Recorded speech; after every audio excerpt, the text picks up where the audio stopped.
জিম্বাবুয়ের বিপক্ষে এই যে সিরিজের প্রথম টেস্ট ম্যাচটা হচ্ছে সিলেটে, সেই ম্যাচটা আমরা জিতব, বাংলাদেশ জিতবে। ম্যাচের মাত্র 2 দিন শেষ হয়েছে, এখনো অনেক কিছু হতে পারে। প্রথম ইনিংসে আমরা 82 রানে পিছিয়ে আছি, সেইখান থেকে দ্বিতীয় ইনিংসে 1 উইকেট হারিয়ে 57 রান তুলেছে, মানে এখনো 25 রানে পিছিয়ে আছি।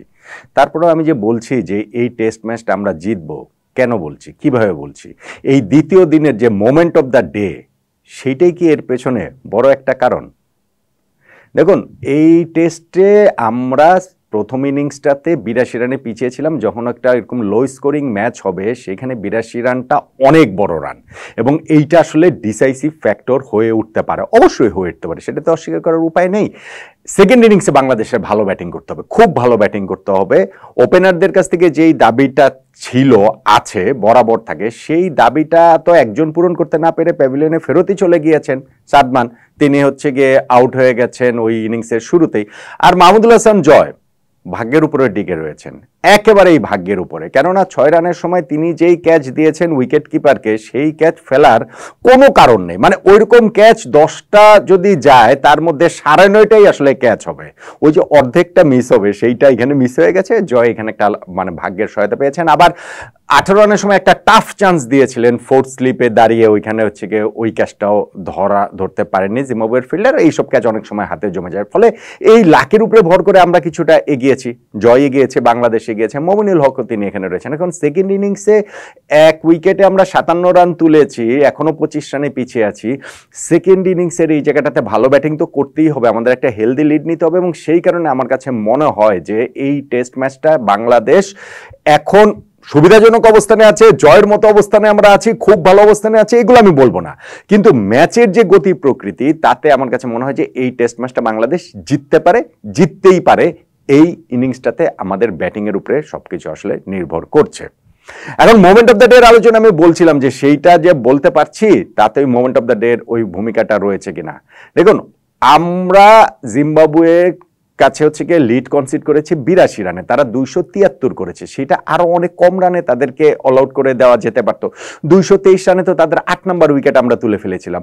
তারপরে শেষ 2টা উইকেটে তারা 50 রান যোগ করেছে। এইটা আমাদের জন্য আসলে খুবই ন্যাগিং হয়ে গিয়েছিল, খুবই বিব্রতকর এবং বিরক্তিকর আসলে হয়ে গিয়েছিল যে আমরা এই টেইলের জুটিগুলো ভাঙতে পারছিলাম না। ফাইনালি গিয়ে মেহেদী হাসান মিরাজ হচ্ছে গিয়ে তার বলটাতে ওই যে স্ট্যাম্পড হয়ে গেলেন মুজিরাবানি, ওইখানে আমরা ব্রেক থ্রু পেলাম, এবং মিরাজি আবার নতুন বল নিয়ে তিনি হচ্ছে গিয়ে ইনিংসটা আসলে শেষ করে দিলেন। মিরাজ ইনিংসে 5 উইকেট তিনি পেয়েছেন। এখন এই যে শেষ 2 উইকেটে তারা 50 রান তুলে ফেলেছে, এটাও আমাদের জন্য কস্টলি হয়ে উঠতে পারে।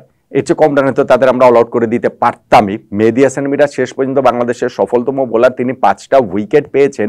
তবে দিনের শুরুতে জিম্বাবুয়েকে কাঁপিয়ে দিয়েছেন আসলে নাহিদ রানা। নাহিদ রানার গতিটা যে আসলে ফ্যাক্টর, সেইটা তিনি আবারও বোঝালেন।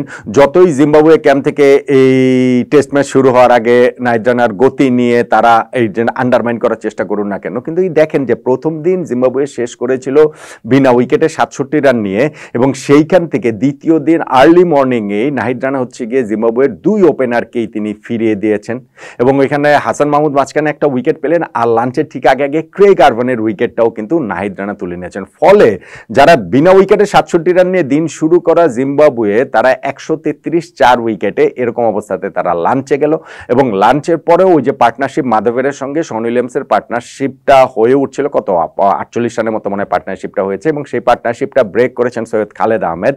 আমরা যে 191 রান করেছিলাম, সেইটা পেরিয়ে গিয়েও জিম্বাবুয়ে লিড নিল, এবং তাদের তখন হচ্ছে গিয়ে 5 উইকেট, এবং ওই সময় হচ্ছে গিয়ে শন উইলিয়ামসের ওই উইকেটটা, তিনি উইকেটে সেট হয়ে আছেন, 100-র উপরে বল খেলেছেন, 50-এর উপরে রান করেছেন, বড় একটা লিডের জন্য জিম্বাবুয়ে তার দিকে তাকিয়ে রয়েছে। এরকম সময়ে তিনি স্টেপ আউট করে কি করার জন্য চেষ্টা করলেন, যেটা আসলে বাংলাদেশি ব্যাটসম্যানদের ক্ষেত্রেই আমরা বেশিরভাগ সময় দেখি যে ব্রেইন ফেড হয়ে যায়, নির্বোধের মতো এরকম শট খেলেন।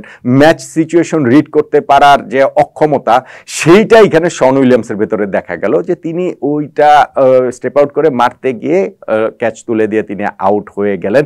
এইটা আসলে বাংলাদেশের জন্য খুব গুরুত্বপূর্ণ বলে আমি মনে করি। হ্যাঁ, তারপরে উইলিয়ামসের আউটের পরে আমরা আরো 2টা উইকেট তুলে নিয়ে, যেটা বললাম 223 রানে 8 উইকেট ফেলে দিয়েছিলাম। লাস্ট 2টা উইকেটে 50 রান করে ফেলাটা জিম্বাবুয়ের জন্য ভালো, বাংলাদেশের জন্য তো অবশ্যই খারাপ।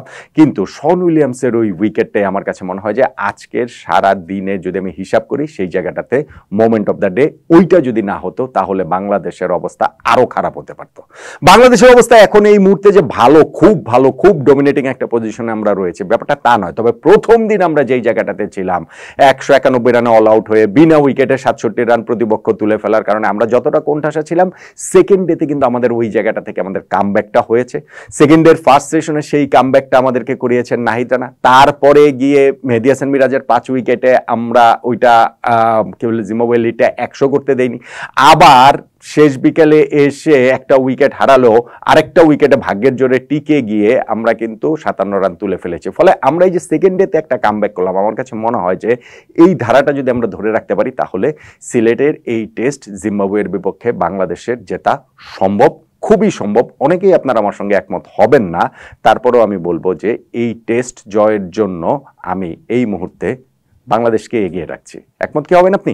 একমত কি হবেন আপনি ওই মোমেন্ট অফ দ্য ডে এর সঙ্গে, যেইটার কারণেই এই কথাটা এত জোর দিয়ে আমি বলতে পারছি?